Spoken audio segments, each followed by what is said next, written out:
Tadam! Rahapodin jakso, numero ja ne edelleenkään, niin nyt mä en enää taas muista. Nyt on niin monta numeroa jo peräkanaan, että Matikka ei ollut meidän vahvuuksia koulussa.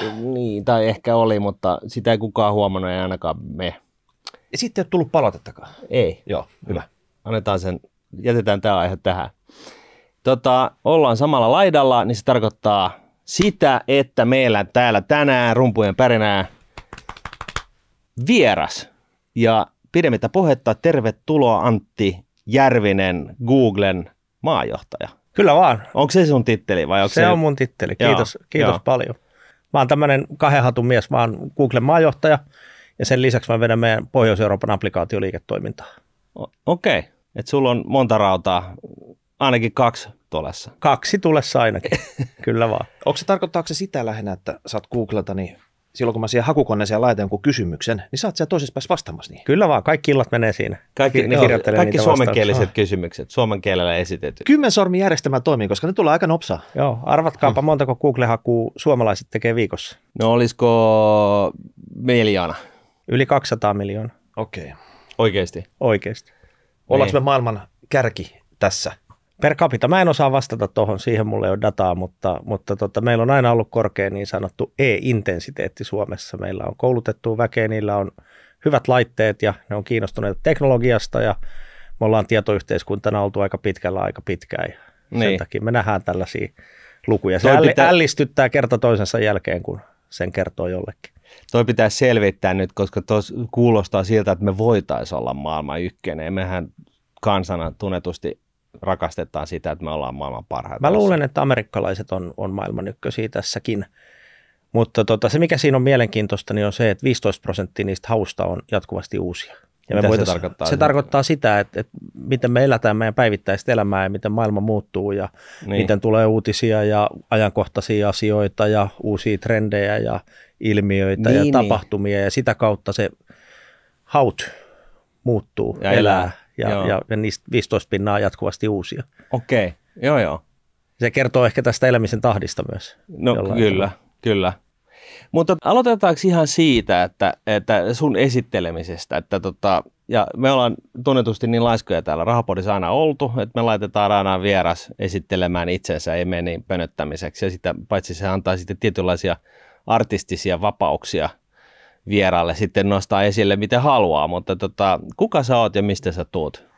Joo, eli Antti Järvinen, Googlen maajohtaja, tosiaan 8 vuotta tulee täyteen Googlella nyt kesäkuun alussa, eli aika pitkään ollut jo Google-veteraani siinä mielessä. Työuraa on saanut sitä ennen tehdä suomalaisissa ja amerikkalaisissa pörssiyhtiöissä. Mä olin Sanomalla medialiiketoiminnan kaupallisena johtajana muutaman vuoden ennen Googlea ja sitä ennen mä vedin amerikkalaisen Omnicomin Suomen tytäryhtiöitä toimitusjohtajana täällä Helsingissä ja olen ollut myös yrittäjänä muutamaan otteeseen ja päässyt oman firman yhdessä yhtiökumppaneiden kanssa muutaman kerran myymään tuonne amerikkalaisille, että päässyt näkemään sen tyyppistä onnistumista omalla työuralla. Kotoisin Sastamalasta, tuolta maakunnasta, autokauppiasperheestä ja sitä kautta ehkä tämmöinen yrittäjyys on ollut aina hirveän lähellä omaa sielunmaisemaa. Olen ollut mukana startupeissa jonkun verran advisorina, hallituksen jäsenenä, sijoittajana, nähnyt ja elänyt ja hengittänyt itse henkilökohtaisesti tätä startup-elämää. Ja tietysti Googlen kautta se on tullut hirveän tutuksi, koska startupit on meille hirveän luontevia kumppaneita monessakin mielessä, monella eri tuotealueella. Ja me ollaan Slashissa oltu mukana koko se aika, kun mä oon ollut Googlella tosi näkyvästi ja pyritty auttamaan sitten sieltä startuppeja ja scale-uppeja skaalaamaan omaa liiketoimintaa maailmalle. Perheellinen mies, harrastan innokkaasti tennistä, golfia, laskettelua, mökkeilyä, veneilyä, tämän kaltaisia juttuja. Ja mitäs tähän vielä sitten lisäisi? Kauppatieteen maisterikoulutukseltani Helsingin kauppakorkeakoulusta. Tulihan se sieltä. Joo. Jännitys Joo. tiivistyy loppua kohti. Näin se on. Että Joo. Kuule, sellainen juttu, syy miksi me haluttiin sut tänne, niin ei ollut niinkään ehkä se Google, vaan enemmänkin se, että tässä nyt pari viikkoa sitten olit Legacy-mediassa ja sulla on ollut aikaisemminkin ollut, ja ne on tyypillisesti tällaisia niin kuin vahvoja puheenvuoroja siitä, että miten me saadaan tämä Suomi nousuun. Mistä se tulee tällainen palo? Että niin kuin periaatteessa et puhu pelkkää Googlea, vaan vaan sulla on kaikesta päätellen tällainen tietynlainen yhteiskunnallinen kipu tai vastuuntunto. Kyllä se vahva on, että se on varmaan osa suomalaisuutta, eikö niin, ja sitten sitä sellaista isänmaallisuutta, joka siihen liittyy, mutta se liittyy myös siihen, että mä hirveästi välitän siitä, miten Suomessa ja suomalaisilla yrityksillä menee, ja mä oon nähnyt tässä ehkä aitiopaikalta sit Google-työssä varsinkin sen, että miten muualla menee, ja sitten kun sitä peilaa, että miten muualla menee, miten meillä Suomessa menee, ja miettii niitä lähtökohtia, jotka meillä täällä on, niin mä koko ajan ajattelen, että meillä voisi olla paremmin. Ja me voitaisiin pärjätä vielä paremmin kuin me pärjätään tällä hetkellä. Ja mä haluan tietysti nähdä sen niin, että lasi on puoli täys, se ei ole puoli tyhjä, mutta jotta sit saa heräteltyä näitä asioita näissä ulostuloissa, joihin viittasit, niin joutuu ehkä vähän provosoimaankin välillä, että saataisiin huomioon sen tyyppisille asioille, jotka on tärkeitä tämän yhteiskunnan menestyksen kannalta keskipitkällä aikavälillä. Eli sä oot tämmöinen digitalisaation unilukkari, joka tulee täältä vasemmalta, pistää niin kuin muutaman faktan pöytään, ja ehkä jos haluaisit mainita jonkun tämmöisen, että mikä menee niin kuin Suomessa ei niin hyvin kuin jossain toisessa verrokkimaassa, kun teille varmaan sitä dataa löytyy kuitenkin. Joo, pitkä tarina. Onko tähän monologiin paljon aikaa? Joo, no. Silloin 8 vuotta sitten, kun mä tulin Googlelle ja talouselämä teki ekan jutun, niin silloin meillä oli keskustelu koko ajan tässä niin kuin kestävyysvajeessa ja rakenteissa ja leikkauksissa. Se oli sitä Sipilän hallituksen aikaa. On edelleen. Ja nyt me ollaan edelleen siinä samassa keskustelussa. Sillä erotuksella, että tuottavuus ei ole kasvanut nyt niin kuin viimeiseen 15 vuoteen, silloin sitä oli vähän vähemmän takana. Sitten meillä ei ole talouskasvua, meillä väestö ikääntyy, meillä on riittävästi koulutettuja maahanmuuttajia Suomessa ja meidän yhtiöt ei kasva ja kehity verrokkimaihin verrattuna. Että jos mä nyt vähän niin kuin vertaan, niin meillä on Slush kerran vuodessa täällä ja se aiheuttaa hyvää pöhinää ja kun mennään Tukholmaan tai Kööpenhaminaan, niin siellä on Slush joka päivä. Ja se on se niin kuin suunta, mihin meidän pitäisi pyrkiä. No sitten jos me katsotaan niitä lähtökohtia silloin 8 vuotta sitten, niin silloin BCG teki tällaisen stadin tutkimuksen. Boston Consulting Group. Kyllä, Boston Consulting Group. Kyllä, käytin heistä termiä BCG. He teki tällaisen white paper-tyyppisen julkaisu, jossa he vertasivat tämmöisiä digitaalisia edelläkävijämaita. Siinä oli Suomi, Ruotsi, Hollanti, Belgia, Itävalta, Tanska, Norja listattuna, Viro silloin.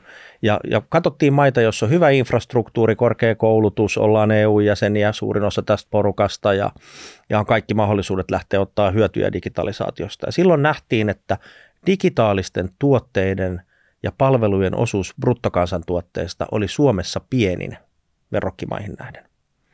Ja se johtuu totta kai siitä, että minkälainen meidän teollinen rakenne on tässä yhteiskunnassa ollut pitkään. Se oli 3% silloin. Joo, mä en ihan tarkkaan muista niitä prosenttilukuja nyt. Mutta se, mikä oli huolestuttavaa, niin meillä se kasvu oli hitain. Meillä se kasvu oli niin kuin muutaman prosentin luokkaa, kun se oli Ruotsissa jotain 7,5 per vuosi ja se oli Hollannissa 11 per vuosi. Eli matala lähtötaso, hidas kasvu. Juuri näin. Ja silloin mä heräsin sitten siihen, että hei, tälle pitää tehdä jotain. Että kaikissa tutkimuksissa me rankkaudutaan korkealle, kun me katsotaan näitä EU-DESI-tutkimuksia, että minkälainen digitaalinen talous meillä on ja tämä Digital Economian Societal Index, mitä ne tutkii. Suomi rankkautuu kärkeen siellä.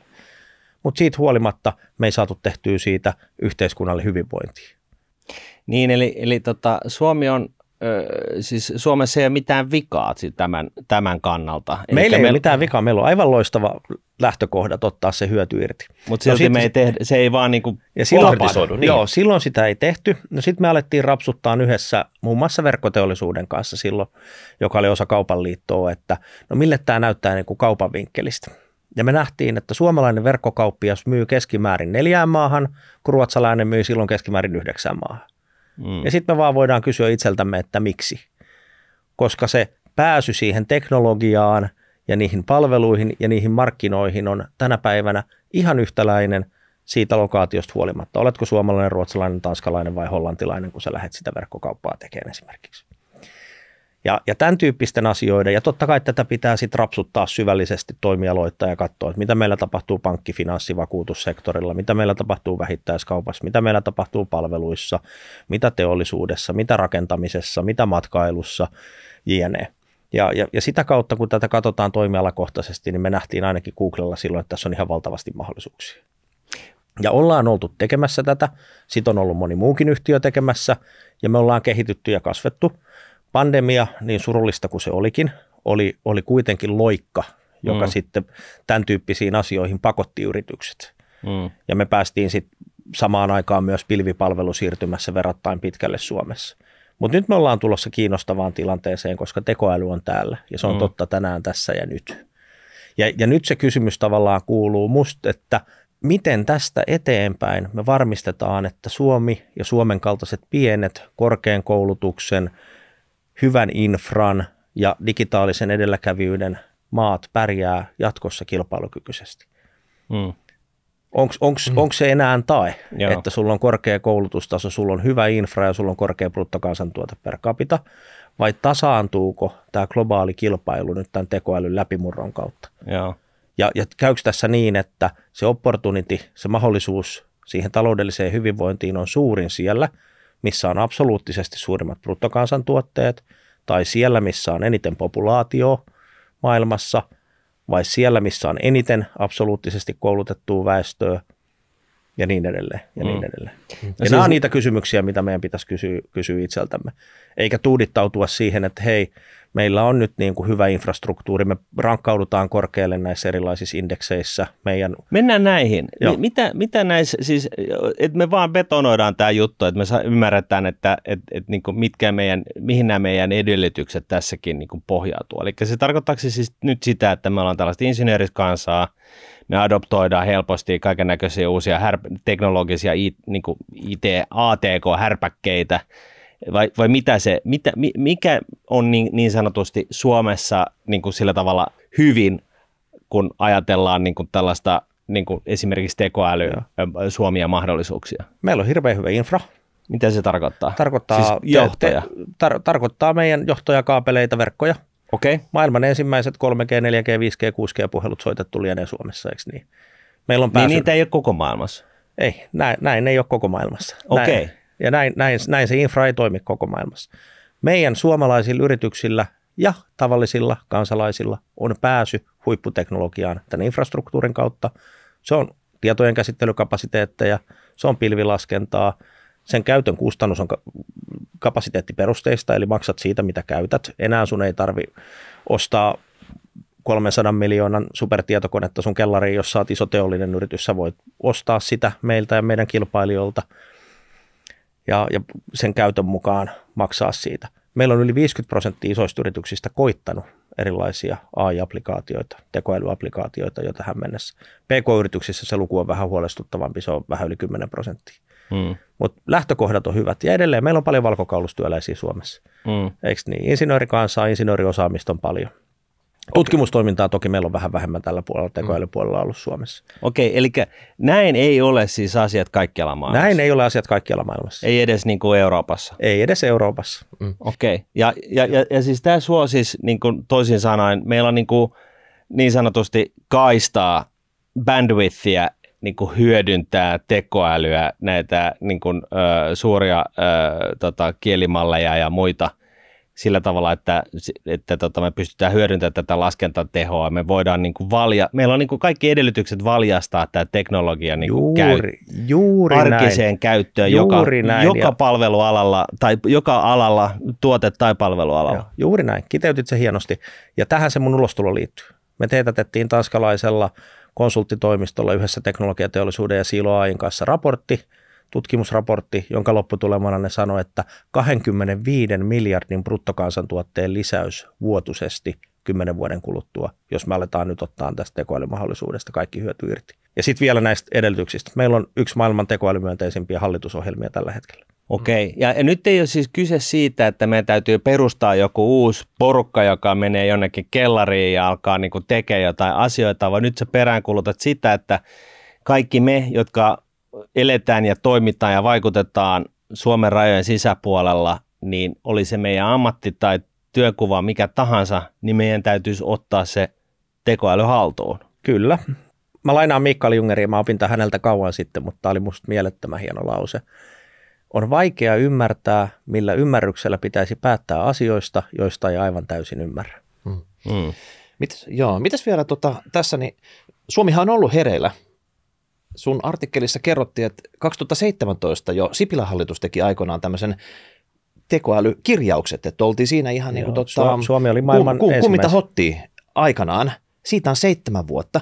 Mitä on tapahtunut tämän 7 vuoden aikana Suomessa? Että ollaanko me nyt tehty vaan periaatteessa hallitustason kirjaukset, mutta sitten käytännössä ei olla edistetty asioita millään tavalla? Tai liian vähän? En menisi sanoa, että ei ole edistetty asioita. Kyllä meillä paljon on hyviä asioita tapahtunut ja siihen mä viittaan ehkä tässä pilvipalvelusiirtymässä myös. Ja siinä, että meillä on tämmöinen julkisen puolen linjaus tällä hetkellä siellä hallitusohjelmassa, jossa me halutaan automatisoida viranomaispäätöksiä ja saattaa tekoälyä muun muassa sitten tuonne terveydenhuoltosektorille. Että kyllä me ollaan tultu pitkä matka. Meillä on ollut vahva edustus EU-pöydässä tässä regulaatiokeskustelussa. Toki nyt sitten se sääntelyn niin kuin adaptointi alkaa ja Suomen pitää siinä pitää omia puoliaan myös mun mielestä, jotta Suomi säilyy kilpailukykyisenä. Joo. Et paljon on tehty, mutta paljon on tekemättä ja ehkä nyt on se hetki, kun tämä teknologia on tullut kaikkien ulottuville. Et nyt täytyy muistaa, että me oltiin niin kuin etunenässä, mutta silloin 2017 tätä teknologiaa ei ollut saatavilla samalla tavalla kuin se on nyt 2024. Niin ei tällä tasolla, että se oikeasti tällä tasolla toimii. Kenelle sä nyt puhut, kun sulla on tämä ulostulo? Niin kuin, kuka sulla on siellä mielessä? Onko se niin kuin, tai eduskunnan sisällä istuvat niin kuin kansanedustajat vai onko se yritysjohtajat vai onko se niin kuin opiskelijat vai kuka on niin kuin tässä niin kuin tavallaan, kenen pitäisi nyt jollain tavalla herätä tässä? Päättäjien. Laaja hieno termi, mutta se kattaa omistajat, se kattaa hallitukset, se kattaa johdon yrityksissä, se kattaa meidän omistajaohjauksen, se kattaa meidän ministerit, se kattaa meidän kansanedustajat, se kattaa meidän päättävät virkamiehet, se kattaa meidän virastoissa virkavastuulla työskentelevät päättäjät, jotka tekee päätöksiä niistä asioista, joihin erilaiset yritykset tai organisaatiot tai instituutiot investoi. Eli tarkoittaa vähän niin kuin kaikki pilviveikot, jotka ymmärtää tämän teknologian päälle, niinkö? Sitä se ei tarkoita. jos ne pilviveikot sais päättää, niin me oltaisiin varmaan aika pitkällä jo. Joo. Mitä se sitten niin kuin konkreettisesti olisi? Mietin nyt, että mä oon tässä näin niin kuin joku iso firma, joku iso pomo, toimitusjohtaja, ja sä sanoit, joo, ei mulla ole mitään sitä tekoälyn käyttöönottoa vastaan, mutta mitä se on? Onko se niin, että näitä investointipusheja ei ole niin kuin sitten yritysten sisällä tai edes poliittisessa skenessä, että niin kuin tuokaa mulle jotain konkreettista, että mä voin alkaa ajaa tätä. Sitä se on pitkälti juuri tuossa kontekstissa, että mä sanoin jossain yhteydessä, että Suomessa ollaan kovia mokkailemaan. Se tarkoittaa sitä, että me kokeillaan asioita pienesti, mutta meillä ei ole uskallusta lähteä viemään niitä pienesti kokeiltuja asioita isommiksi teollisen skaalan hankkeiksi. Ja missään isossa korporaatiossa ei tapahdu teollisen skaalan tuottavuushyötyjä ilman teollisen skaalan teknologian implementaatio. Se on ihan varma juttu. Et jos me vaan testaillaan ja mokkaillaan pienesti jonkun pienen tiimin kanssa jollain pienellä budjetilla, niin sinne se jää. Ja todettiin, että tämä oli hieno, mutta ehkä me ei uskalleta ottaa nyt tätä riskiä. Ja tähän liittyy myös tämä leikkauskeskustelu. Mä olin joskus erittäin kiinnostavassa keskustelussa tuolla sanomaurallani, jossa silloin pääjohtajan pöydälle vietiin yksi tämmöinen säästösuunnitelma ja hän katsoi sitä hetken aikaa ja sitten hän kysyi, että no jos tässä 4 miljoonan leikkauksessa on näin paljon riskejä, niin miksei me leikata 14 miljoonaa samalla? Ja nyt tämä sama ajattelu pitäisi pystyä kääntämään niin kuin toisinpäin, että jos tässä niin kuin muutaman 100 000 mokkailussa on näin paljon upsidea, niin miksei me sitten saman tien skaalata tätä niin kuin 4 miljoonan tai 14 miljoonan hankkeeksi, josta me alettaisiin näkemään niitä teollisen skaalan hyötyjä. Ja se polku pitää pystyä piirtämään sinne, ja se vaatii työtä, ja se vaatii myös sit ymmärrystä sieltä päättävältä puolelta. Jotta tälle tulisi tilaa, niin omistajienhan tätä pitää pyytää yrityksissä, ja sitten sitä kautta hallitus pyytää sitä sieltä toimivalta johdolta. Ja sitten se toimiva johto tulee ja esittää sen strategian tai toimenpidesuunnitelman ja niitä vaihtoehtoja ja polkuja. Ja se on uuden tyyppistä työtä. Se on sitä työtä, mitä meillä ei yrityksissä ole tehty tähän mennessä, koska tämä on uusi asia. Kyllä.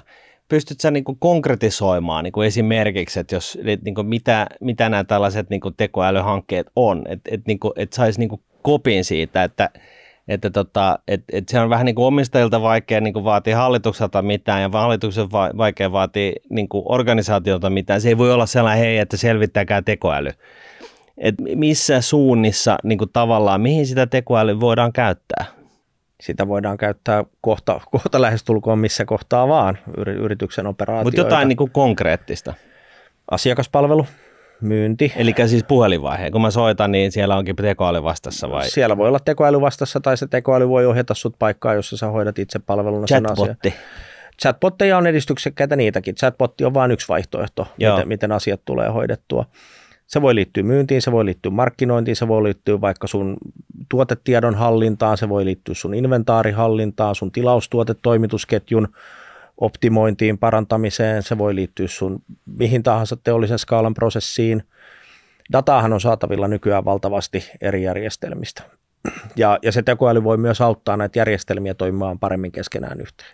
Eli tämä kuulostaa, niin kuin, jos yksi osoite pitäisi löytää, niin CFO-officelta, niin kuin se, joka istuu yleensä niin kuin kasvavassa määrin niin kuin datan päällä yrityksissä, jossa on niin kuin kaikkea niin kuin logistiikasta niin kuin rahan riittävyyteen ja kaikki mahdollinen, niin siis sinne. Jokaisen liiketoimintajohtajahan kannattaisi hakea sitä paikkaa siitä CFO-vierestä ja HR välisteiksi, niin, koska sitten me tarvitaan myös niitä osaavia ihmisiä.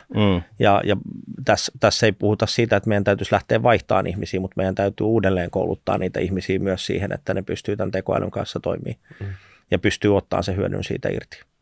Ja totta kai mä vähän provosoin äsken tuossa, kun mä sanoin, että meillä ei yrityksissä näin toimita.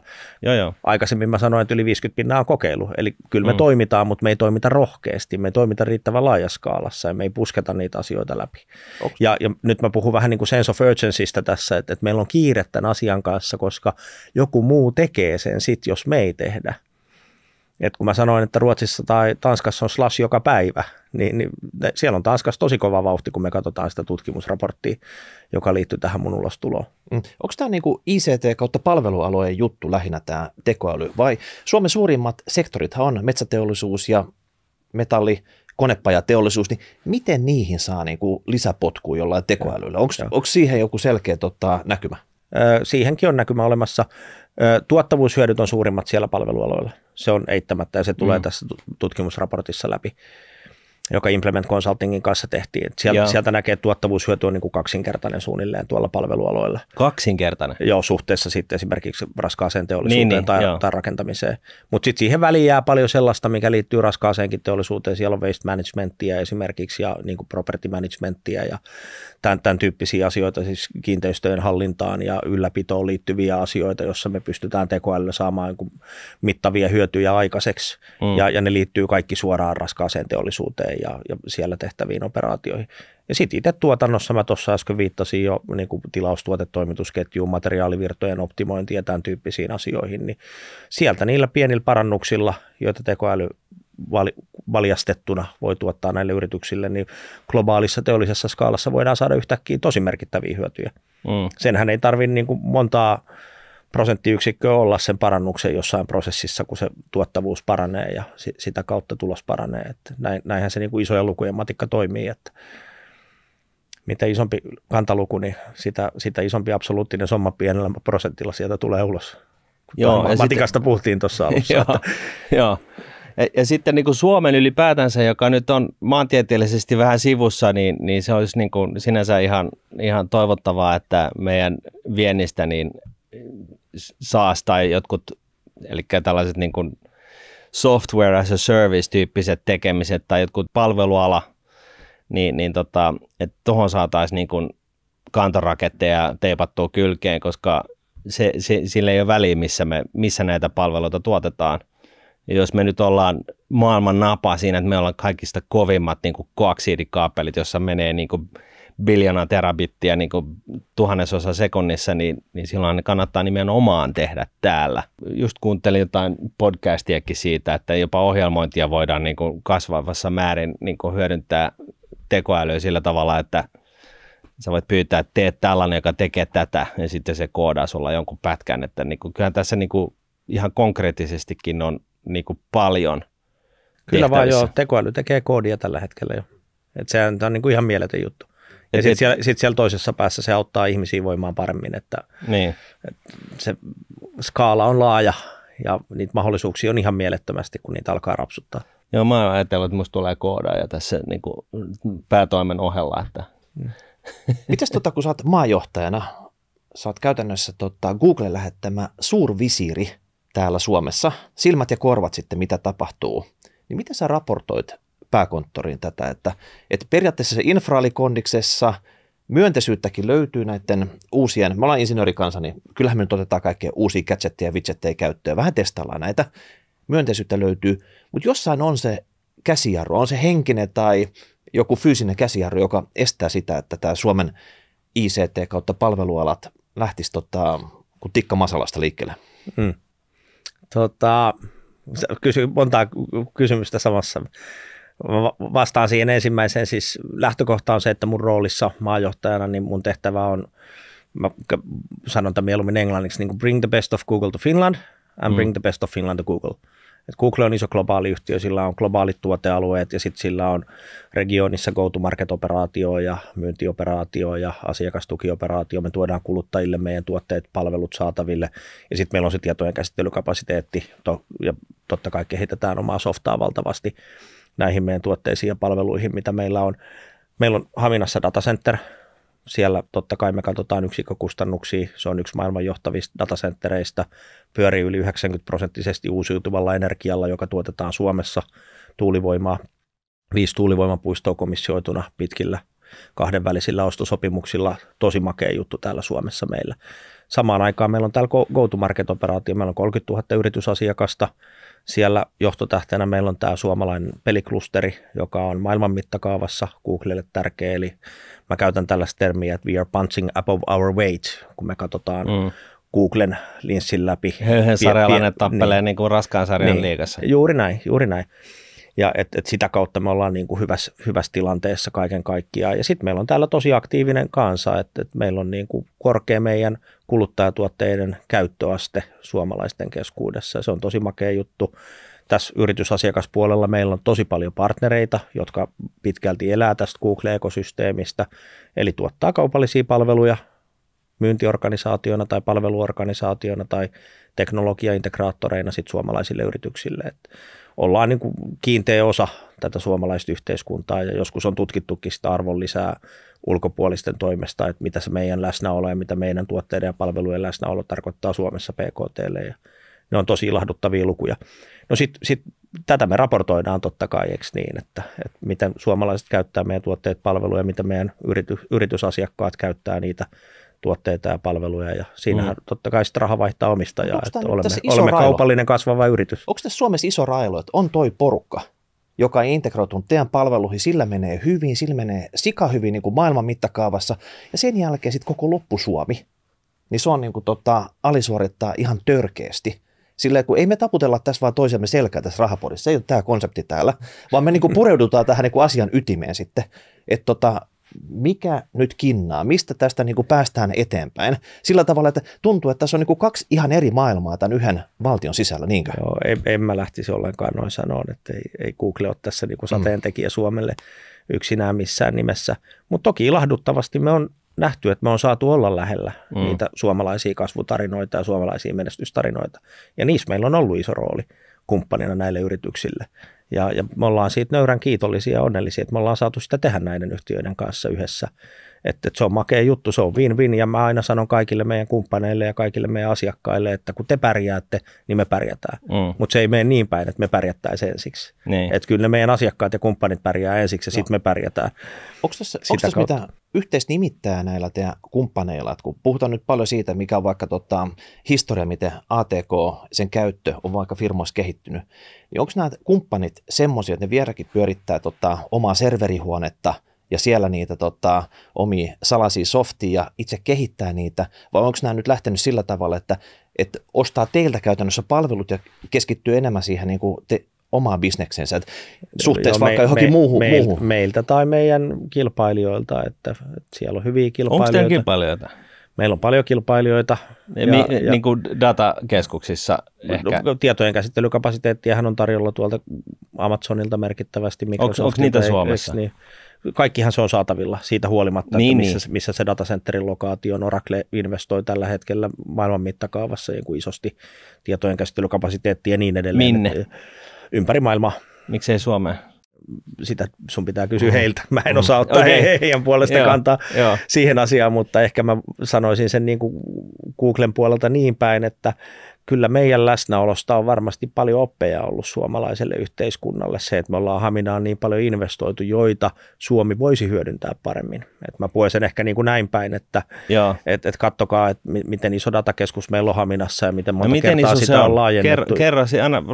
Anna joku näköinen speksi siitä, että onko tämä niin kuin Suomea varten tehty tämä datakeskus vai ketä se palvelee? Se datakeskus palvelee pääasiassa eurooppalaista markkinaa Suomesta käsin, ja totta kai siitä on iso hyöty Suomelle. Meillä on tämmöinen niin sanottu cloud region, rajattu cloud-alue täällä pilvipalvelupuolella sitten Suomelle, mutta kun me katsotaan sitä datakeskusta, niin siellä on monikymmenkertainen tietojen käsittelykapasiteetti suhteessa siihen, mitä on esimerkiksi paikallisilta teleoperaattoreilta saatavilla, mutta samaan aikaan me ollaan heille tärkeitä kumppaneita ja paikalliset teleoperaattorit on meille tärkeitä kumppaneita, koska ei se tieto liiku sieltä ilman niin kuin kiinteätä yhteispeliä tässä ekosysteemissä. No okei, hyvä. Oltiin jo vähän niin kuin tontilla.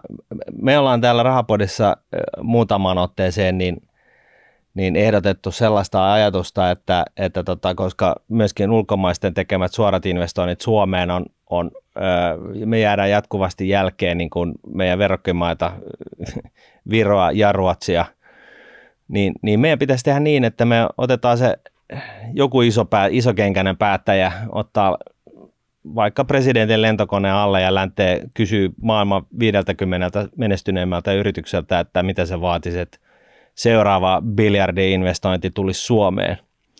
Ja sitten kirjoittaisi ylös tätä toivelistaa ja sitten tehdään kaksipuolinen sopimus, että tämä on letter of intent, että okei, me toteutetaan tämä, niin te toteutatte sen investoinnin. Mitä se vaatisi? Kun säkin pyörit siellä Googlen pääkallopaikalla, niin mitä se vaatii? Mikä niin kuin Googlen näkövinkkelistä, siis näin Suomen maajohtajan kokemuksen perusteella, mitä se vaatisi, että Googlen kaikki laskentakapasiteetti ja kaikki tulevat tekoäly-serverihalli-investoinnit tulisi Suomeen? Mistä se kanittaa? Me on tänne paljon investoitu Suomeen tähän mennessä. Joo, mutta siis mikä olisi niinku sellainen... Ei mikään amerikkalainen yhtiö tässä skaalassa niinku yhteen paikkaan keskitä, se on ihan selvä juttu, mutta se, että millä me saadaan tänne lisää niitä investointeja, niin totta kai ne toimintaedellytykset, mitä täällä Suomessa meillä on, niin ne pitää olla kunnossa ja ne on aika hyvällä tolalla tällä hetkellä. Mutta sä rapsutit äsken yhtä tosi kiinnostavaa asiaa, joka sai mut ajattelemaan tätä, että kyllä me Suomessa ehkä vähän toimitaan niin, että me odotellaan täällä, että ne investoinnit tulisi tänne, koska meillä on ne hyvät toimintaedellytykset. Meillä on hirveän helppo Suomessa mun mielestä päästä puhumaan virkamiesten kanssa, hallituksen kanssa, sellaisten tahojen kanssa, jotka auttaa tämän tyyppisten hankkeiden valmistelussa ja niin edelleen. Että se on meillä kaikki kunnossa, mutta ehkä Suomessa ei ole sitä aktiivisuutta sit kuitenkaan samalla tavalla kuin mitä mä tiedän, että tapahtuu muissa maissa, että nämä tämmöiset delegaatiot, niin ne lähtee liikkeelle oikeasti tuosta naapurimaista ja ne menee sinne Amerikkaan ja ne rundaa ne yhtiöt siellä läpi ja käy rapsuttamassa sitä, että mitä ne ajattelee ja millä niitä investointeja saataisiin sitten heidän edustamiinsa maihin. Joo, ehkä sen tyyppinen niin kuin proaktiivisuus meiltä ehkä laajaskaalassa Suomesta puuttuu, kun otit sen tuossa puheeksi. Joo, no toi Argentiinan uusi tuore presidentti, niin hänkin kuuntelee kaikista päätellen Rahapodia, koska tässä oli toissa viikkona, oli Twitterissä juttu, että hän oli käynyt Elonilta kysyä, että Muskilta siis, että mitä se vaatii, että Tesla investoi seuraavaksi niin kuin 100 miljardia sinne Argentiinaan ja niillä on vissiin keskusteluyhteys päällä, koska Eloni nyt tuossa eilen peukutti jotain Milein tekemisiä, niin kaikesta päätellen niin tällainen tekeminen siis ehkä kannattaisi. Kaikki toimeliaisuus kannattaa aina, eikö niin? Että toimeliaisuus johtaa useimmiten jonkinnäköiseen aktiviteettiin, oli se sitten taloudellinen tai joku muunlainen. Mutta mikä on se, onko mitään sellaista, no sä sanot, että Googlen kannalta, no siis on investoitu jo Suomeen hehtaarilukema. Vähän yli 2 miljardia me on investoitu Suomeen ja sitten nämä tuulivoimapuistot tietysti on niin kuin kiinteä osa siitä, että näitä tuulivoimapuistoinvestointeja ei olisi tullut, ellei niille olisi ollut näitä ostosopimuksia meidän puolelta. se itsessään, että me investoidaan tänne, niin sehän on monen muuttujan summa. Ja tämä energiahan nyt näyttelee näissä datakeskuksissa aika isoa roolia sen ohella, että minkälaiset sitten yhteydet siitä lokaatiosta on maailmalle ja minkälaiset toimintaedellytykset siellä on. Ja meillä on kaikki asiat Suomessa aika hyvin tällä puolella. Yhteydet piuhat täältä maailmalle on kondiksessa. Niitä, tietysti isot yritykset rakentaa itse niitä piuhoja. Joo, ja energia ja siihen liittyy luvitukset ja tähän sähkön saantiin liittyy luvitukset, näiden datakeskusten rakentamiseen liittyy luvitukset ja ainahan ne prosessit voisi olla nopeampia ja jouhevampia, mutta en mä pointtaisi tuon tyyppisiä asioita, että ne olisi millään tavalla esteitä sille, etteikö Suomi pärjäisi paremmin, että ehkä mä enemmän haluaisin kääntää tämän keskustelun siihen, että joo, meillä on kaikki edellytykset tohon, mutta miten sen ympärille syntyy täällä Suomessa se ekosysteemi, joka nostaa sitä jalostusarvoa, mistä me puhuttiin tuossa vähän aikaisemmin, että miten se softavienti sitten syntyy tänne ja se hotbedi sille softaviennille, että me on nähty, että tähän pelipuolelle syntyi Suomessa silloin 10-15 vuotta sitten tämmöinen tietyn tyyppinen hotbed. Ja täältä on tullut kuuma sänky. Ja siitä kuumasta sängystä on niin kuin sillä yhteisellä jakamisella ja yrittämisellä ja palolla niin syntynyt tosi paljon menestystarinoita, joita sitten on myyty tuonne maailmalle isolla rahalla ja ne edelleen työllistää tai nämä yhtiöt Suomessa 4000 pelikehittäjää, joista sitten osa on niin kuin korkeasti koulutettu ulkomailta tulleita hyviä veronmaksajia suomalaiseen yhteiskuntaan. Niin miten tätä lisää, eikö niin? Sehän on se niin kuin avainkysymys. Samalla kun me sanotaan, että kaikkien meidän listayhtiöiden pitäisi nyt niin kuin adaptoida tekoälyn mahdollisuudet niiden operaatioihin. Kaikkien meidän keskisuurten listaamattomien yhtiöiden ja suurten listaamattomien yhtiöiden johdon ja hallitusten ja omistajien pitäisi tarkastella nämä mahdollisuudet. Ja sitten samaan aikaan meidän pitäisi saada julkisella puolella se tuottavuushyöty siitä, että me viedään tämä terveydenhuoltoon ja me viedään tämä viranomaispäätöksiin tuonne virastoihin jne, ja sitten me viedään tämä vielä oppimisenkin puolelle. Ja me saadaan sieltä tehokkuushyödyt. Ja sitä kautta tämä yhteiskunta alkaa voimaan paremmin. No mikä tekee nyt tästä tekoälystä nyt sellaisen, tämä kuulostaa ihan siltä, että tämä on isompi juttu kuin internet. Niin, eikö tässä ole vähän hybristä nyt, että niin kuin, aina niin kuin joka toinen vuosi tulee joku uusi juttu ja tekoälystä puhuttiin 90-luvulla, että niin kuin, miksi nyt? Musta on aika kiinnostavaa, että nämä kaikkien isojen teknologiayhtiöiden ylijohto sanoo, että this is a profound moment, että oli se hybristä tai ei, mutta ne sanoo, että se on isompi kuin internet tällä hetkellä. Ja ajatelkaa, miten iso juttu internet on ollut viimeiset 30 plus vuotta ihmiskunnalle. Toki siinä on ollut lieveilmiöitä myös, ja niin varmaan tulee olemaan tässä tekoälyssäkin. Ja sitten se on se toinen puoli tätä kolikkoa, että tämä mahdollisuus on olemassa, mutta meidän pitää hoitaa se vastuullisesti ja turvallisesti. Miksi nyt? Niin. Nyt tämä tuli saataville. Ne kielimallit, niitä on kehitetty pitkään ja nythän tässä kävi niin, että sitten kun tietojen käsittelykapasiteetti tuli saataville ja ekan kerran näitä neuroverkkolaskennan tuotoksia nähtiin jo mun mielestä 2012-2017 välillä, niin ei ihan kuitenkaan kirkkaasti nähty, että mihin asti se voi johtaa. Niin, että nyt sitten viimeisen parin vuoden aikana me on nähty tämä loikka, jossa sitten se tekoäly on kyennyt alkamaan tuottamaan sen tyyppisiä asioita, joita ihminen tekee ja tuottaa omalla ajattelullaan. Jolla se tekee jotain järkevää, joo. Niin. Ja se on ehkä se mullistava hetki tässä nyt, mikä on käsillä. Ja se tuli itse asiassa sitä kautta, että nämä tutkijat, niin kuin, jos mä vähän yksinkertaistan tätä asiaa, ja mä en ole tekninen koulutukselta, niin mä en osaisi tätä ehkä edes selittää, mutta ne löysi sen sitä kautta, että nämä mallit oli tietojen käsittelykapasiteettia ja sitten näihin malleihin lisättiin vaan lisää tavaraa. Ja sitä kautta se malli alkoi paranee eksponentiaalisesti, mitä enemmän sinne laitettiin tavaraa sisään niihin malleihin, kun niitä treenautettiin niitä malleja. Niin. Ja se oli se iso läpimurto, mikä tässä tapahtui. Niin, että se datakapasiteetti meni sellaiselle nextille levelille, että sinne pystyi tunkemaan niin kuin kaikki. Kyllä. Ja sitä kautta se puski sitten läpi, että siitä oikeasti alkoi tulla jotain hyödyllistä ulostuloa. Kyllä. Ja nyt kun ollaan Rahapodissa, niin voi sanoa, että katsokaa Nvidian kurssikehitystä. Mä just luin tuossa uutisen viime viikolla, että yksi amerikkalainen yhtiö oli ilmoittanut ostavansa noin 10 miljardilla niitä H100-suorittimia. Mites hei? Se kertoo siitä kysynnästä, että mikä Joo, on ja tällä se oli hetkellä. Niin yksittäinen. Se oli yksi yksittäinen yhtiö, joka kertoo, että he aikoo ostaa. Sitten on Google ja Microsoft ja muutama muu siihen perään.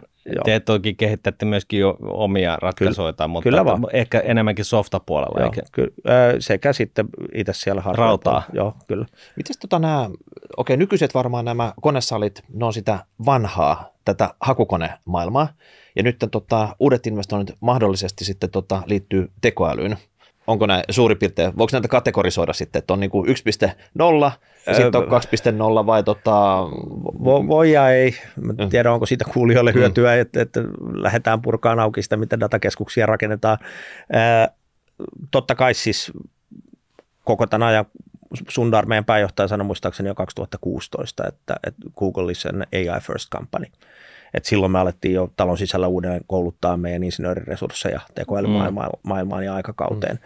Niin totta kai jokainen yhtiö, jolla on datakeskuksia, niin on seurannut tätä kehitystä ja kehittänyt sitä omaa datakeskusoperaatiota. Ja se on makea juttu, että samalla energiamäärällä pystytään tänä päivänä tuottaa 7 kertaa enemmän laskentatehoa kuin 5 vuotta sitten. Vaan 5 vuotta sitten. Joo, niin. Että se kertoo ehkä niin kuin, muistaakseni se on 5 vuotta jo se luku. Mutta suunnilleen tämä on se niin jotenkin tuntuu vaan tässä viitekehys ja konteksti tässä asiassa. Jotenkin tuntuu vaan tässä Suomen näkövinkkelistä, että jos se ongelma oli jollain tavalla, että tämä ICT-vienti on pientä täällä ja siihen pitäisi saada niin kuin lisäpotkua. Mutta jos taas sitten esimerkiksi tämä tekoäly, se on kaikki tuontikamaa, niin sehän niin kuin oikeastaan vaan niin kuin ICT-tuontia tänne Suomeen. Sitten pitäisi oikeasti eka tuoda, jotta sä pystyt tekemään täällä jotakin tehokkaammin, jotta sä voit taas sitten viedä asioita eteenpäin. Näin se niin on, mutta se ei ole pelkkää ICT-vientiä, vaan se on ihan kaikkea vientiä, mitä Suomi vie. Että kyllä mä näen, että tämä tekoäly on se, mikä voi auttaa kaikkia suomalaisia yrityksiä kasvaa. Ehkä Martinin kanssa puhuttiin tuossa, kun tästä sovittiin, että se niin kuin Suomi kasvuun, niin sitähän me tässä tarvitaan.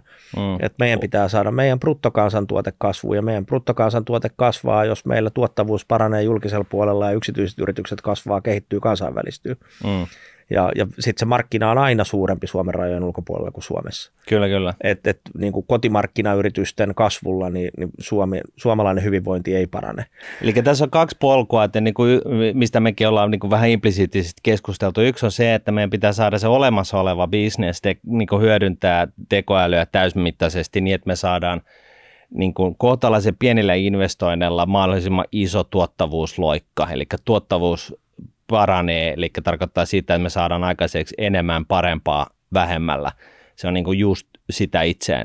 Se on niin kuin se yksi juttu. Ja sitten toisaalta me ollaan osittain keskusteltu siitä, että millä tavalla me pystyttäisiin myöskin hyödyntämään tämän tekoälyn tulemista niin kuin sillä tavalla, että me saadaan uusia investointeja Suomeen ihan sen takia, koska jokainen euro tai dollari tai mikä tahansa valuutta, joka tänne investoidaan, niin sehän ei kaadeta vaan tuosta noin laivasta niin Suomen mantereelle ja sitten se on siinä, vaan sehän tehdään sen takia, että se lähtisi tuottamaan ja tyypillisesti tuotetaan sitten niillä euroilla, jeneillä, dollareilla, mitä tahansa, niin se lähtökohtaisesti menee sitten vientiin. Ja jos se olisi tällaista ATK:hon liittyvää tekemistä, niin sitä on helppo viedä, koska sitä ei tarvitse laivalla viedä, vaan se menee niin kuin näillä meidän maailmanluokan superputkia myöten automaagisesti isommille markkinoille. Että tässä on niin kuin tavallaan tällainen kaksi polkkoa, ja mä en ihan vielä haluaisi päästä siitä irti, että jos nyt mietitään sitä, että tekoäly tosiaan tekee tuloaan, se on Googlellekin iso juttu, niin eikö teilläkin ole nyt tarvetta sitten tällaiselle niin kuin aivan hermottomalle niin kuin tekoälysentterille jonnekin, tai ainakin ehkä muutama, niin eikö tässä nyt olisi myöskin vähän sellainen niin kuin 1000 taalan paikka, että me saataisiin yksi sellainen tekoälylaskenta pelto, investointi Suomeen ja mitä se sitten vaatisi. Onko meillä siis, mä haluaisin vaan vielä kuulla sen, onko Suomella joku tällainen niin kuin Jenkkilästä katsottuna joku haitta, joka tekee sen, että me ollaan niin kuin huonommassa asemassa kuin joku muu, ja onko se haitta joku sellainen, mille me itse voidaan jotain? Mä taisin tuossa aikaisemmin sanoa, että ei täällä ole niin kuin rakenteellisesti mitään sellaista, mikä estäisi tänne niin kuin amerikkalaisia yhtiöitä investoimasta. Päinvastoin täällä on moni asia tosi hyvin, mutta sitten samaan aikaan niistä investoinneista kilpailee moni muukin maa. Niin, ja moni muukin maa haluaa niitä investointeja sinne omalle maaperälleen. Ja muut maat käy siellä koko ajan nykimässä aktiivisemmin. Niin kuin hihasta, että niin kuin, tulkaa nyt tänne ja me odotetaan tavallaan niin kuin hiljaisuudessa tässä näin, että huomatkaa meidät. Ei se näin ole. Totta kai niin kuin me ollaan oltu täällä pitkään, meillä on hyvä vuoropuhelu suomalaisen hallinnon kanssa kaikilla osa-alueilla. Ei kyse ole siitä, mutta sitten päätöksiähän tehdään kaupallisissa yhtiöissä kaupallisin perustein. Kyllä. Eli silloinhan niin kuin muut asiat myös ratkaisee kuin se toimintaympäristö ehkä siellä, että mitkä on ne yksikkökustannukset ja mikä on se pääsy siihen energiaan ja tämän tyyppiset asiat siellä. Mutta eikö nämä ollut kaikki niin kuin ihan mallillaan meillä on hyvin mallillaan tämän tyyppisiä asioita. Tällä hetkellä meidän yhtiö on tämmöisellä niin sanotulla hiljaisella periodilla ennen tulosjulkistusta, joka on tällä viikolla. Niin siinä mielessä ehkä sun kysymykseen, niin mä viittaan siihen, mitä meidän talousjohtaja Ruth Porat sanoi meidän edellisessä tulosjulkistuksessa, kun häneltä kysyttiin analyytikkokysymyksessä, että mitä pitäisi ajatella meidän niin kuin CAPEX-investoinneista. Joo. Ja silloin hän sanoi hyvin yksiselitteisesti siellä, että se run rate, jonka te nyt näette siellä tuloslaskelmassa, niin se on se, miten teidän pitäisi ajatella siitä. Joo, emme sulta nyt tiristetä se luku oli varsin iso siellä, yli 11 miljardia, mikä on käytetty siihen, että meillä on toimintaedellytykset tuottaa tätä palvelua ja siihen liittyvää infrastruktuuria. Mutta sä oot aika kohtelias myös siinä, että sä referoit monta kertaa, että täällä on aika hyvin, ja mua niin jotenkin, mä huomaan sen aika, tarkoittaa sitä, että jotain voisi tehdä, ja Rahapodista täällä on suora putki tonne Arkadianmäelle. Niin kaikki kuuntelee meitä. Onko joku kolme juttua, mitä sä voisit oikeasti nostaa, että saataisiin sen aika pois, että taisi tosi hyvin? Tässä on paljon asioita, jotka ei liity millään tavalla Googleen. Kyllä. Jos te katsotte nyt, mitä tapahtuu Euroopassa, niin Euroopassahan on tämmöinen valtion tukikisa meneillään, jossa niin kuin isot valtiot jakaa isoja tukia muun muassa vihreän siirtymähankkeisiin ja omien tärkeiden teollisuusalojensa niin kuin tukemiseen. Ja Suomelle ei ole mitään mahdollisuutta skabata sen tyyppisessä toimintaympäristössä. Ja mä sanon, että aika hyvin, niin tarkoittaa sitä, että joo, lähtökohdat on meillä hyvin, mutta Suomen pitää myös huoli siitä, että Suomi säilyy kilpailukykyisenä niin kuin kaikilla mittareilla. Googlen filosofia on aina ollut se, että me ei haluta tehdä valtion tuilla mitään missään, mutta me halutaan, että ne toimintaedellytykset on hyvät, eikö niin? Ja siinä mielessä niin tämä on paljon laajempi kokonaisuus kuin teknologiaklusteri tai tarvittaisiin niin amerikkalaisten yhtiöiden investoinnit Suomeen, että se pitää niin kuin mielessä, kun puhutaan tästä tekoälyhommasta, vaikkakin sitten me ollaan yksi suurimpia, ellei suurin ulkomainen investoija Suomeen viimeisen 10 vuoden aikana. Että jos me katsotaan tämä Foreign Direct Investments Suomeen, niin me keikutaan siellä listan kärkipäässä. Onko se niinku teidän näkövinkkelistä hyvä vai huono juttu? Se on meidän näkövinkkelistä totta kai hyvä juttu, ja Suomen maajohtajana se on mun mielestä erinomainen juttu. Mutta Suomen näkövinkkelistä se on niinku ehkä jopa, onko se huolestuttava juttu sitten, että siis tässä on vähän niin kuin... Senhän pitäisi olla Suomelle hyvä asia, eikö niin, että tänne on amerikkalaiset yhtiöt muutkin kuin me investoineet, ja sitten tänne on myös investoinut muun maalaiset yhtiöt. Siitä pitää ottaa kaikki hyöty irti Suomen, eikö niin? Että tämä on houkutteleva investointikohde, ja sitten me tullaan niin kuin sen tyyppisiin asioihin, että me ei olla enää ehkä niin kuin näistä tavallaan niin kuin valtiollisten päättäjien luomissa reunaehtoissa, vaan muissakin jutuissa, että miten me saadaan se osaava työvoima tänne, että miten tämä maa nähdään niin kuin houkuttelevana paikkana sille osaavalle työvoimalle, että ne haluaa muuttaa Helsinkiin Zürichin sijaan, tai ne haluaa muuttaa Helsinkiin Tukholman sijaan, tai ne haluaa muuttaa Amsterdamin sijaan tänne Helsinkiin, tai ne haluaa muuttaa Dublinin sijaan tänne Helsinkiin. Onko tässä poliittinen riski niin kuin sun mielestä ongelma? Kun teilläkin on tuossa tuo datacenteri tuossa Venäjän rajalla, niin onko tämä niin kuin sun nyt työnantajan näkövinkkelistä? Sä kysyt poliittista riskiä ja viittaat geopolitiikkaan, sillä niin. Venäjän rajalla ei me tuollaista katsotaan. Me ollaan NATO-maa, niin, eikö se ole hyvä Suomi, juttu? Ja se on erinomainen juttu, ja se on se lähtökohta. Eikö se paranna niin kuin tätä tilannettamme Suomen kannalta? Totta kai se parantaa valtavasti. Totta kai se parantaa valtavasti Suomen kannalta. Eli nyt Natonkin takia niin meillä on niin kuin 1000 taalan paikka niin kuin haalia tänne kaksin käsin lisää investointeja, mutta vaatiiko se sitten sitä, että meidän pitäisi laittaa niinku yritystukia niinku ihan tolkottomasta tallapohjaa, että 10 miljardia per 11 miljardia investointia? Ei se sitä vaadi, ja me ei missään nimessä haluta sitä, mutta Suomen pitää olla myös hereillä sellaisten asioiden suhteen, että mitkä on Suomen vahvuudet houkutella niitä investointeja, jos tuolla Saksassa annetaan satoja miljoonia. Mitkä on Suomen vahvuudet? Yritystukea. Tämä toimintaympäristöhän itsessään niin kuin on Suomen vahvuus. Mä taisin tuossa aikaisemmin sanoa, että täällä on hirveän helppo käydä vuoropuhelua suhteessa moneen muuhun maahan meidän eri hallinnon alojen kanssa, ja sehän on niin kuin makea lähtökohta. Meillä on täällä energiaa saatavilla, mutta sitten jos me mennään tästä Etelärantaan EK-toimistoon ja kysytään, mitä siellä halutaan, niin ne sanoo todennäköisesti, että no kyllä me tänne saadaan niin kuin houkuteltua tämmöisiä energiaintensiivisiä teollisia investointeja, mutta se keskeinen kysymys Suomelle on, että miten se jalostusarvo kasvaa, ja sen takia mä taas yritän kääntää tätä meidän keskustelua vähän pois tästä niin kuin digi-infrastruktuurista. Niin.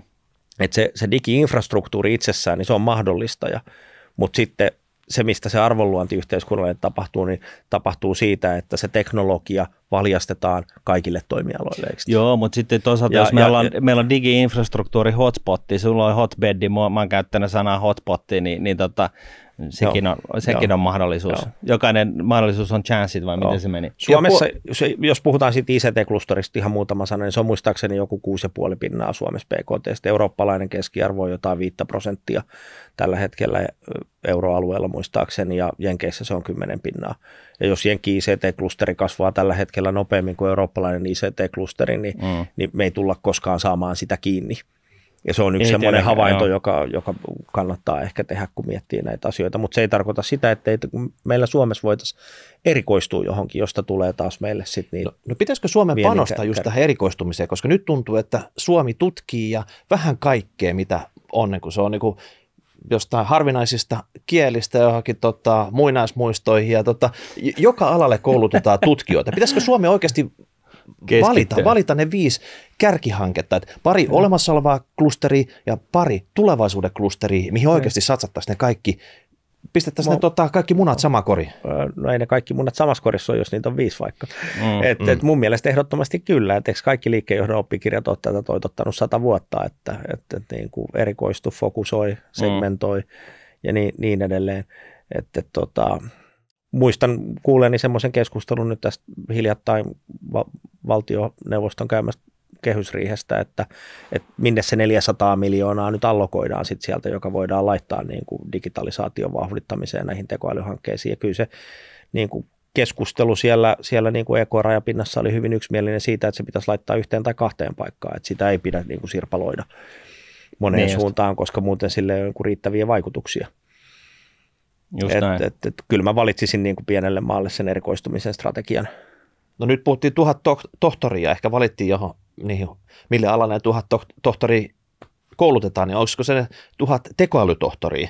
Sille, että oikeasti vedettäisiin niin tiukkaa linjaa siinä, että mihin me satsattaisiin, jotta se voisi breikkaa samalla tavalla kuin joku vaikka pelibisnes. Niin, että mainio idea, jos ne 1000 tulee tosi nopeasti ja ne auttaa meitä valjastaan tässä hetkessä nyt sen niin kuin käsillä olevan mahdollisuuden. Eli nyt on vähän kiire. Nyt on kiire. Joo, eli jotta Suomi on se maa, joka pystyttää Skynetin, niin ne, jotka ei tiedä, niin Terminator, tällaiseksi #Terminator tähän päälle, mutta jotta Suomi olisi siis toisin sanoen se, joka niin kuin suhteellisesti vetäisi tässä nyt niin kuin sen isoimman hyödyn irti tästä niin kuin isosta asiasta, tekoälystä, jonka kynnyksellä me just nyt seistään, niin nyt on jumalaton kiire, eikö niin? Nyt on kiire. Nyt seuraavat vuodet on kiire ja se pitäisi alkaa tänään. 5 vuotta on se aika ja kiinnostavaa kyllä mä oon kuullut monta sellaista keskustelua nyt, jossa niin kuin erittäin valistuneet kaverit sanoo, että aikaisemmin tämä tämmöinen niin kuin sykli, jossa uusia teknologioita tai uutta rautaa otettiin käyttää, että se oli niin kuin 10 vuotta. Ja nyt jos katsotte vaikka älypuhelimia, niin ekat taisi tulla 2007 tuutista, 8 ja 9 lähtee sitten laajeneen kuluttajien ja yrityskäyttäjien keskuudessa. Mobiiliaplikaatioita alkoi silloin syntyä. Ja sitten mä muistan olleeni seminaareissa 10 vuotta sitten, kun joka vuosi sanottiin aina, että this is the year of mobile. Että nyt tämä mobiilin käyttö ylittää deskaritietokoneiden käytön niin kuluttajilla kuin yrityskäyttäjilläkin. Ja sitten me mentiin sitä rallia niin kuin 2013, 14, 15, kunnes se tapahtui sitten 2016. Ja se oli niin kuin suunnilleen 10 vuoden sykli, kun se mobiili otti yli. Ja nyt kaikille on arkipäivää ollut jo aika pitkään se, että me ostetaan ja hoidetaan meidän arkiset asiat ja palvelut niin tuon älypuhelimen kautta, ja sillä hoituu käytännössä joku kaikki. No nyt jos tämä oli 10 vuoden sykli, ja sitten me katsotaan tätä laskentatehon kehittymistä, näitä tekoälymalleja ja tätä sykliä, ja pilvipalvelusiirtymään vähän peilataan tätä tekemistä, niin kaikki nämä valistuneet kaverit sanoo, että se 10 vuoden sykli on nyt 5 vuotta. Niin. Ja jos se 10 vuoden sykli lyhenee 5 vuoteen, niin sehän tarkoittaa sitä, että nyt ei ole varaa seurailla. Nyt ei ole varaa jäädä odottaan, koska nyt näyttää silleen, että joku muu menee ja tekee tämän, ja se saa siitä sen edun. Ja tämä tämmöinen oppikirjoista tuttu first mover advantage, mitä se kääntyy kivasti suomeksi. Se, joka aloittaa ensimmäisenä, voittaa eniten tyyppisesti, niin mitä todennäköisimmin se tulee nyt toteutuu. Ja se johtaa sitten siihen taloudelliseen hyvinvointiin arvolliseen. Onko tässä kontekstissa, me puhuttiin joskus aikaisemmin Rahaporissa tässä, puhuttiin nyt, että koulutetaan 1000 tohtoria. Niin nyt ei pitäisi kouluttaa niitä 1000 tohtoria, vaan pitäisi käydä hakemaan maailman 1000 tekoälytohtoria suoraan hommiin. Tekemään tätä. Ei tähän tarvita tohtoreita. No, tähän riittää ne meidän koulutetut ihmiset, jotka on tuolla meidän eri organisaatioissa ja yrityksissä. Ja riittää, että niitä uudelleen koulutetaan sen verran, että ne kykenee tätä uutta teknologiaa ottaa haltuun. Täysmääräisesti. Joo. Se riittää. Me ei tarvita niitä 1000 tekoälytohtoria tänne Suomeen. Ja meillä ei myöskään ole niin kuin varaa jäädä odottaa niitä. Makeeta, jos me saadaan tänne 1000 tekoälytohtoria ja me saadaan tätä tutkimustoimintaa lisättyä, joka johtaisi ehkä laajemmin sitten tuotekehitystoimintaa Suomessa, niin joo, se on oma polkunsa, oma latunsa, mutta me ei olla millään tavalla johtava valtio sillä puolella tällä hetkellä niin kuin missään maailman mittakaavassa. Se on yksi asia muuten, joka tulee siitä Implement Consultingin raportista myös läpi, että meidän vahvuudet ei ole tällä hetkellä siellä puolella. No sitten jos katsotaan tämä vanha tuttu juttu, että vahvistatko vahvuuksiasi vai lähdetkö rakentaa sitten sieltä niinku heikkouksien puolelta, niin nopeampi tie, tehokkaampi tie on se, että me vahvistetaan meidän vahvuuksia ja otetaan meidän olemassa olevasta osaamisesta kaikki hyöty irti, koska ne edellytykset, joista me ollaan tässä aikaisemmin puhuttu, niin ne meillä on Suomessa olemassa. Eli Suomeen ei rakenneta maailman ensimmäistä itsetietoista tekoälyhärpäkettä. Se on todennäköisesti jo syntynyt jonnekin Kaliforniaan, mutta siis se meidän olemassa oleva niin kuin tekeminen, niin se voitaisiin niin kuin boostata sillä, että otetaan tekoäly niin kuin etupainotteisesti käyttöön, jolla me saadaan vähän kaulaa kaikkiin muihin, jolloin meidän tavallaan talous kasvaa nopeammin kuin muut maat, jolloin meidän suhteellinen varallisuus, vauraus paranee. Presiis, ja meidän julkisen puolen kestävyysvajetta pystytään paikkaan sillä ja tuottavuutta no siellä se pystytään paikkaan kahta kautta. Toisaalta me saadaan tehokkuutta lisää ja toisaalta saadaan lisää fyrkkaa. Että se on niin kuin juuri näin. Ja sitten miettikää vielä sitä resurssien vapautumista, että jos se pystytään valjastamaan uuden innovointiin, niin tässä saattaa olla tämmöinen korkoa korolle efekti käsillä myös. Ja sullahan on ollut tähän liittyen, niin kun viittasit tuossa aikaisemmin pari viikkoiseen juttuun, niin sullahan oli niin kuin aivan mieletön ulostulo siitä, että Suomessa maksetaan, oliko se 13 miljardia, tai mitä se oli, osinkoja? 13 miljardia suunnilleen tänä keväänä osinkoja, ja joka vuosi me luetaan aina tämä, että ennätysosingot. Joo. Ja me ollaan niin kuin maailman mittakaavassa nähty tätä Suomessa, suomalaisista listayhtiöistä jo pitkään, että ne osinkotuotot on kovat. Ja totta kai mä ymmärrän, että sijoittajat haluaa sitä, omistajat haluaa sitä, mutta kyllä mä kysyn sitten, että eikö sille rahalle keksitä parempaa käyttöä. Että miksi Suomen täytyy olla tässä tilanteessa se maailman johtava maa, maailman johtava osingonmaksajamaa. Niin. Onko se niin kuin perusteltua, kun me katsotaan sitä, että miten paljon nuo yhtiöt kasvaa tuossa. Niin. Et jos me pystytään kasvua kiihdyttämään sillä, että se pääoma investoidaan takaisin sinne bisnekseen, niin mä luulen, että nyt on se hetki, ja mä uskon, että nyt on se hetki, että kun sä investoit ne pääomat takaisin sinne bisnekseen ja sä laitat ne sellaisiin kohteisiin, jos teknologia auttaa kiihdyttämään sitä takaisinmaksua, niin se on niin kuin vakava harkinnan paikka sitten siellä. Niin kuin ei kun nyt se menee näin. Me syödään tänään päivänä 24.4.2024,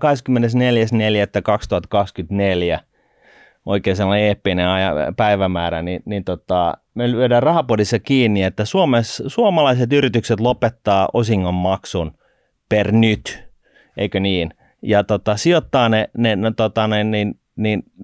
varat tekoälyyn hyödyntämiseen omissa liiketoiminnoissaan, ja jos ei nämä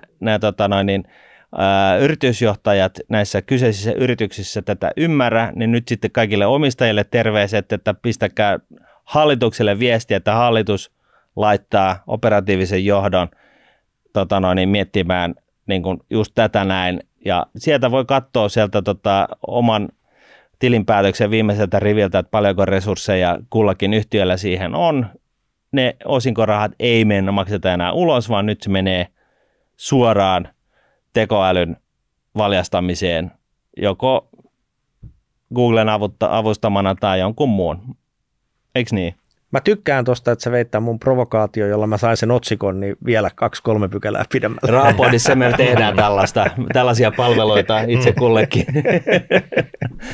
Mutta siis niin kuin, ei tämähän ole ihmeellistä. Ei se menestyminen ole niin kuin rakettitiedettä siis sillä tavalla, että se on ihan varmaa, että jos et sä ryhdy hommiin, jos et sä satsaa mitään, jos et sä ota riskejä, jos et sä investoi, niin mikään ei muutu. Näin se on ja hyvää johtamistahan on se, että sä punnitset ja tutkit erilaisia vaihtoehtoja. Ja nyt on se hetki. Mutta siis myöskin toteutat niitä vaihtoehtoja. Nimenomaan, mutta nyt on se hetki, kun ne pitää uudelleen punnita. Nyt pitää uudelleen arvioida kaikki se, mitä ollaan tekemässä just sen takia, että nyt on se tipping point, mikä sille on suomenkielinen sana. Murroskohta, käännekohta. Eikö niin? Saranavaihe. Saranavaihe, mitä ikinä, joo. Ja mä vähän tuossa alussa puhuin siitä, nämä amerikkalaiset sanoivat, että friction point saattaa olla se, että jos me ei tehdä tätä, niin sitten mikään ei jatku niin kuin ennen. Ja sitähän meistä ei kukaan halua nähdä. Niin tämä on vähän sitä, että samalla kun me uudelleen arvioidaan nyt tätä tekoälymahdollisuutta vasten meidän tekeminen, niin me tullaan vakuuttaneeksi se, että me pärjätään myös jatkossa. Ja sitähän me halutaan, sitähän mä suomalaisena haluan. Että sen takia mä tässä puhun myös niin kuin paatoksella, että niin kuin hirveän tuttu termi jenkkikirjallisuudesta, future proof. What do you do? Eli siis tavallaan 90-luvulla Nokian menestystä siivitti, paitsi se, että suomalaiset oli valmiita ottaa kapolan käteen, niin myös internetin niin kuin hysteerinen laajentuminen yleiseen käyttöön. Ja nyt olisi niin kuin tavallaan se seuraava aalto, missä niin pitäisi ottaa tekoäly kaikkinensa isosti käyttöön. Se tuntuu pelottavalta ehkä joillekin, se tuntuu puisevalta, että mistä helvetistä pääsee nyt käyntiin ja se epäilyttää ehkä vähän, miten me oikeasti saadaan, tämä on tällaista buzzwordia, että miten me oikeasti saadaan tämä nyt oikeasti hyötykäyttöön, mutta että se pointti on ja viesti kai on nyt se, että jos ette tiedä, selvittäkää ja tehkää totta kai vaan viisaita investointeja, mutta investoikaa sitten, jos näyttää siltä, että jos sulla on joku proof of concept tai mikä ikinä huomattu, että tässä tämä projekti voisi olla hyvin kannattava, niin sitten niin kuin brass balls, niin kuin uskallusta peliin ja talla pohjaa ja sitten voitte antaa haastatteluita seuraavat 10 vuotta siitä, kun miten loistavasti näette, että AI tulee ja osaa sitten hyödyntää sitä ennen kaikkea muita. No varmaan tässä on se, että niin. No, me ollaan usein puhuttu tässä, että suomalaiset on puuttunut vähän rohkeus, se investointirohkeus, ja nyt sitä tarvittaisiin ehkä tässä. Eihän nämä firmat toimi missään tyhjössä, että jos teiltä puuttuu se rohkeus, että otetaan nyt vaan ne osingot ja luotetaan siihen, että otetaan ne samat osingot seuraavanakin vuosina, voi olla, että ette ota niitä, koska se kilpailija investoi tähän, ja sitten se jäädään kuin nalli kalliolle, ja sitten ollaan ainakin myöhässä tässä asiassa. No näin se on. Siinä raportissa sanottiin, että jos me viivytellään tässä, niin se taloudellinen arvonlisä olisi noin 4-5 miljardia, joka parhaimmillaan voi olla 25 miljardia. Sen raportin mukaan sehän on yksi malli. McKinsey on julkaissut suomansa, ja siellä luvut oli vähän erilaisia, mutta me puhutaan joka tapauksessa jo luvuista niin kuin 8-25 miljardia. Lähentelee 10%. Haarukka lähentelee aika iso osa Suomen tämänhetkisestä BKTstä.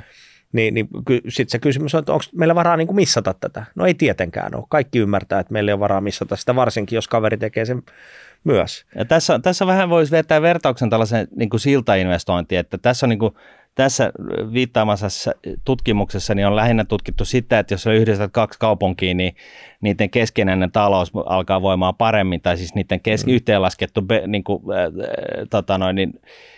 niin, taloudet kasvaa enemmän kuin sen osat, mutta tässä on jätetty koko tämä niin kuin, ohennaiskasvu pois, koska jos Suomi onnistuisi profiloitumaan nyt tällaisena niin kuin maana, joka otti tekoälyn niin kuin kahvin keittämiseen, niin kuin hyödyntää tekoälyä kahvin keittämisessä, niin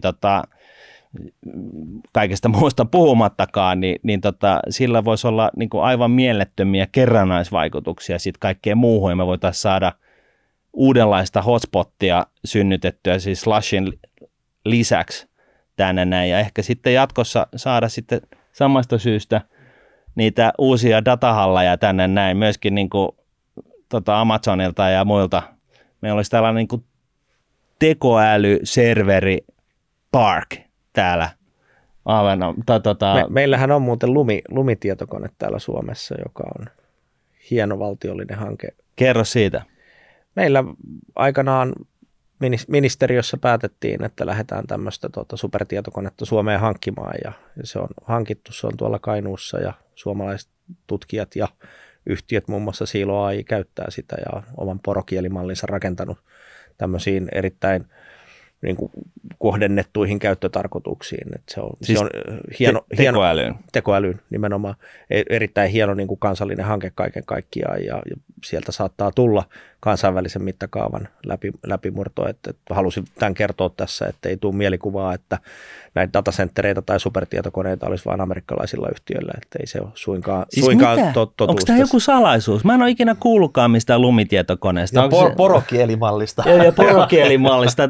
Mikä onko meillä pidetty Suomessa kynttilää vakan alla? No, vähän tuntuu, että aika monessa asiassa pidetään kynttilää vakalla. Siis oikeasti, kerro lisää. Jos Sarliinin Peter on langalla, niin sitten Peter vaan nopeasti soittoo tänne kundeille ja Rahapodiin vieraaksi kertoo tästä ehdottomasti. lisää. Peter Sarliin. Tai Ojanperän Tero toinen, joka on siellä Silo AI:n perustajia, niin tunnettuja kavereita molemmat. Niin no, tältä istumalta ottakaa kundit tänne studioon kertoon tästä lisää. Niin.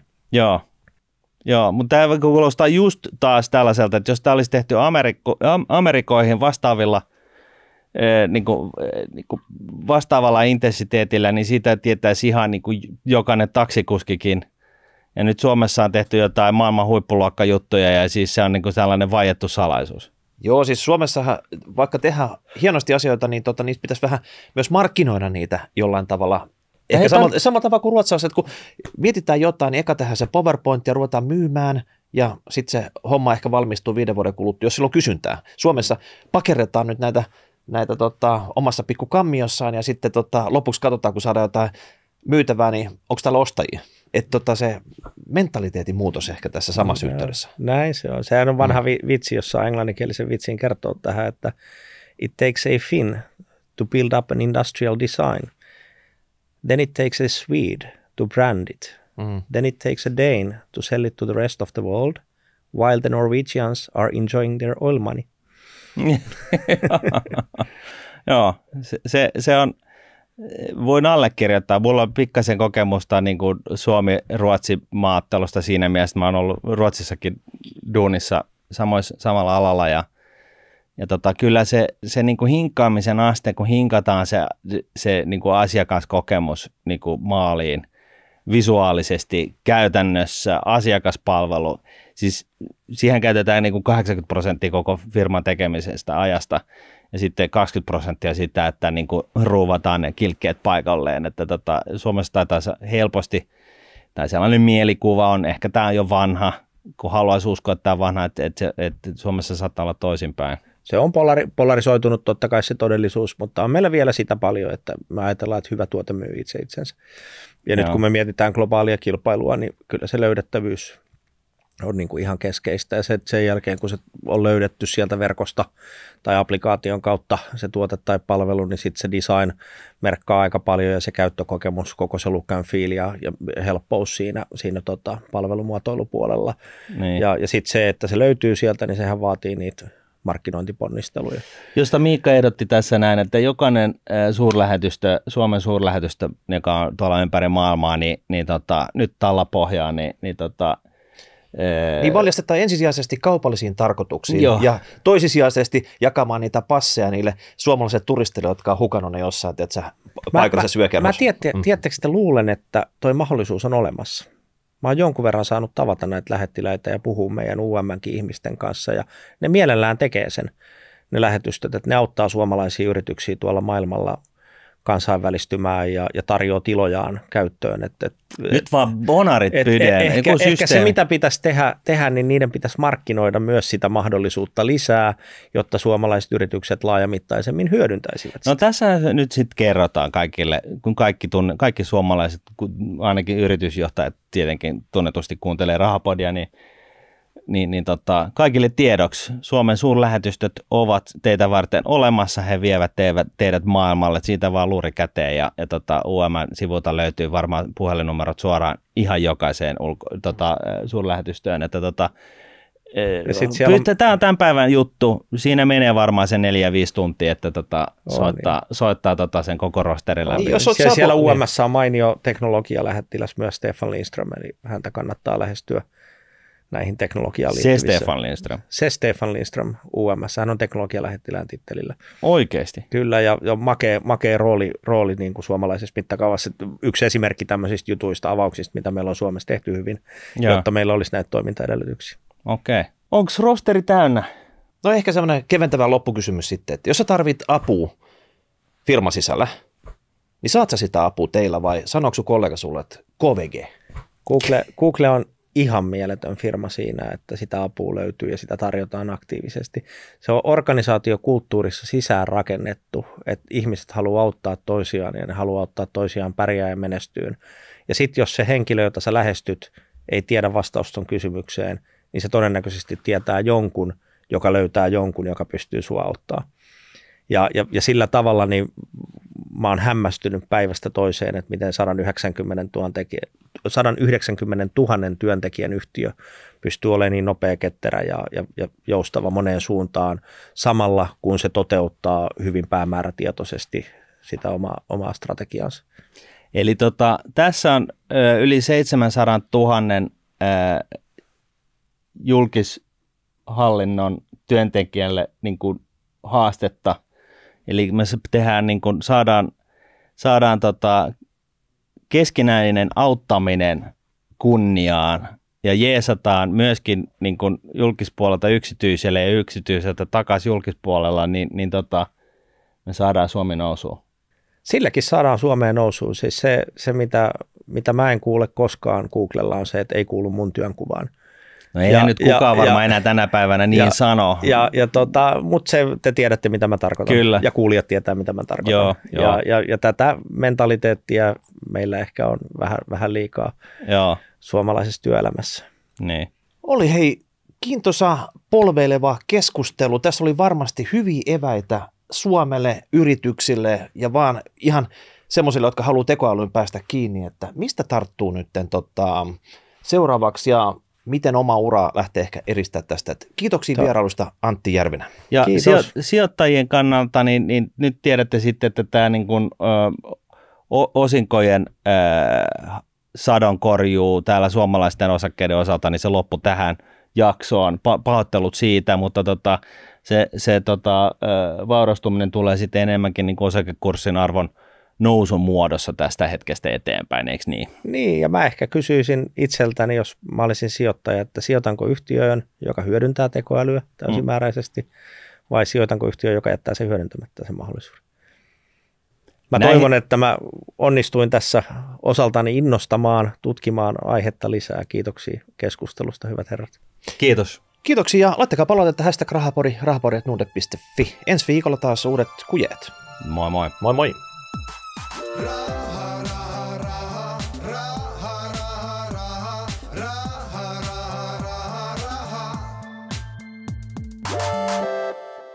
Tässä esitetty ei ole, eikä sitä tule käsittää kehotukseksi merkitä, ostaa tai myydä arvopapereita. Sijoittajan tulee sijoituspäätöksiä tehdessään perustaa päätöksensä omaan arvioonsa sekä ottaa huomioon omat tavoitteensa ja taloudellinen tilanteensa. Rahoitusvälineiden arvo voi nousta tai laskea. On olemassa riski, ettet saa sijoittamiasi varoja takaisin.